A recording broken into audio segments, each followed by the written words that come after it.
welcome Bonnie Quan Symons.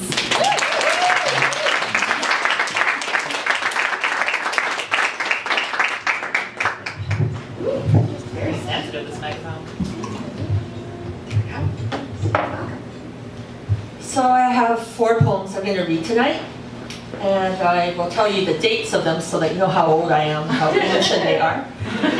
My first poem is definitely a preachy one, and this poem is called Expressing Myself. And it was written on January 22nd, 1979. Expressing Myself. This poem will be a little different from the rest. I usually write about my moods. I should do what I think is best and live for today if I could. I shouldn't try to read others' thoughts. I shouldn't jump to conclusions so fast.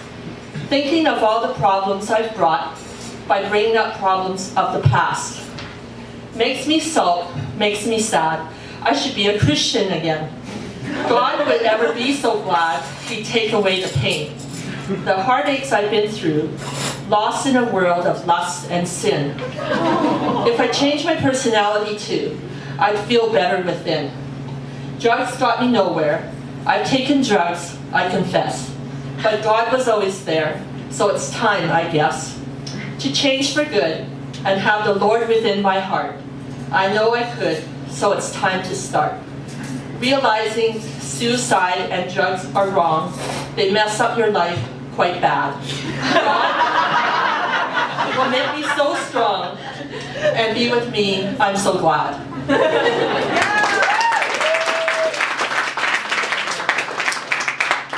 And this poem is a contrast to my preachy poem. It is called Thinking Suicidal Again.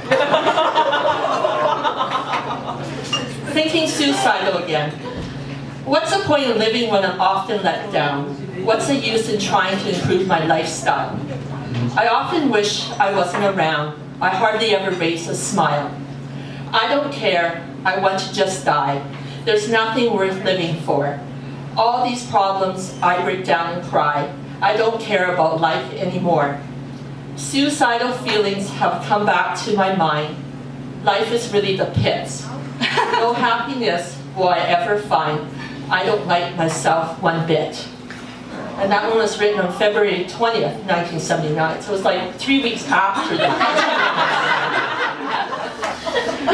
So my next poem is called Thanks for Nothing, Brad. And I've read about Bill and Greg at previous CNA Tonight, so tonight I will introduce you all to Brad. Thanks for nothing, Brad. Brad, you don't know that I know about you and Leslie going all the way. Don't ask me to lay me ever again, because the answer will be no. I really have nothing nice to say. I bought safes for you in May, and in June I went on the pill.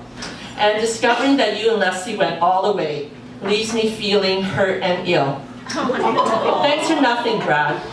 This kind of hurt lasts as long. No, I'm not the slightest bit mad, but I feel you were wrong. But I will accept the pain, the heartache, and the tears. I won't be laid by you ever again. We no longer have anything to share. And this was written on August 10th, 1980.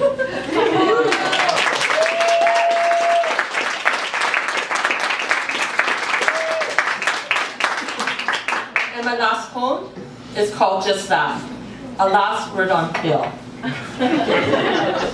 A last word on Bill. Goodbye to you. The crush I had on you is gone. I never mention you or think of you.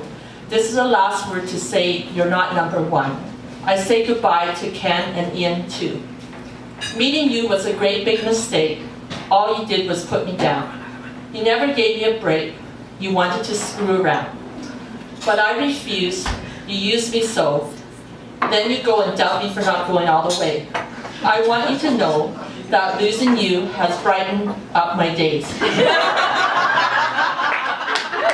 Because I've met other guys who really care, guys who think I'm really neat, guys who I really want to share. They all say I'm unique.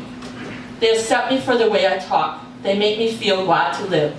They accept me for the way I walk. The way you've hurt me, I'll never forgive. So forget about me. I'll forget you, I sure will. To think at one time I wanted to be your wife. It was a mistake ever meeting you, Bill. Goodbye, get out of my life. It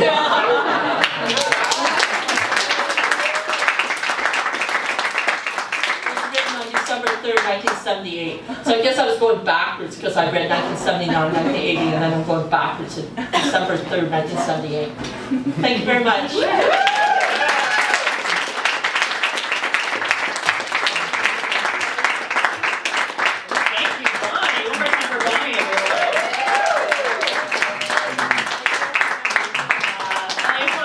Bonnie is an accomplished poet who publishes fairly frequently. So you've come a long way from Bill, and Greg, and Brad. I love it. You guys ready for one more?